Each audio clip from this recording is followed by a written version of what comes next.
My first month as a brand new intern was spent in the place I was told to fear, the medical ICU. Little did I realize how the upcoming deluge of work and struggle would help prime the way I begin to carry myself when interacting with patients and their dear loved ones. During my experience in critical care medicine, I cared for a young patient with relapsed AML who had been admitted with neutropenic fever and developed severe necrotizing tonsillitis with cavitary lung lesions. Despite aggressive medical and surgical interventions, including a tracheostomy, radical tonsillectomy, and extensive debridement, he progressed to septic shock and developed multi-organ system failure. Over the following days while under our care, he remained ventilator dependent and required escalating doses of multiple vasopressors. Repeat imaging revealed worsening infection despite maximal therapy. It became increasingly clear that we were reaching the limits of what medicine could offer. Throughout this, I found myself at the center of ongoing goals of care discussions with his family, particularly his mother and his girlfriend. These conversations were often emotionally charged and difficult to navigate. His mother, compassionate yet stubborn, would express with utmost clarity how she knew her son was a fighter and would want us to continue our medical interventions as much as we could. His girlfriend, however, was often tearful and overwhelmed, and would regularly acknowledge that the decisions being made felt too heavy a burden for her to carry. Press requirements went up, tube feeds were stopped again, a new stronger antibiotic was started.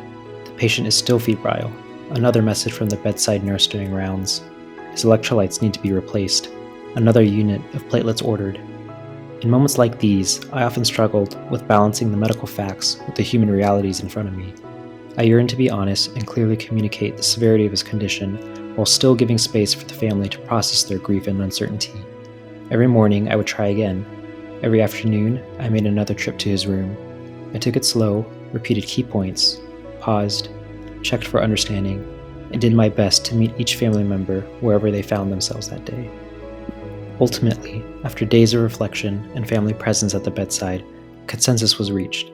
The patient's code status was changed to DNR-DNI, and the day after I switched off service, with his mother, sister, and aunt present, the decision was made to withdraw vasopressors. He passed peacefully shortly afterward. This experience has stayed with me because it underscored the weight of my role as a physician in guiding families through the hardest decisions they may ever face. As an intern, I often felt the dissonance between my own experience and the gravity of the conversations I was having. I learned the importance of listening as much as speaking, of acknowledging emotion alongside medical reality, and of being patient when families are not ready to make decisions right away. I also recognize the value of leaning on my team, my co-interns, senior residents, fellows, and attendings for their guidance and support. While I walked away from this case carrying sadness, I also carried gratitude for the trust the family placed in me, for the lessons in communication and compassion I gained so early in training, and for the reminder that even in the ICU, where machines and medications dominate, what often matters most is the human connection I can offer in moments of profound loss.